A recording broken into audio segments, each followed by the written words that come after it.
days and 40 nights you were fasting in the wild. 40 days and 40 nights, tempted and yet undefiled.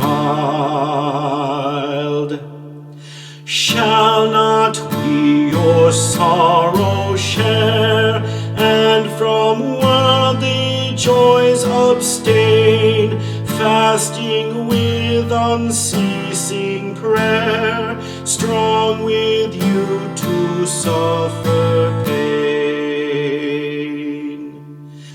Then if Satan on us press, flesh or spirit to assail, victor in the wilderness, grant that we not faint nor fail.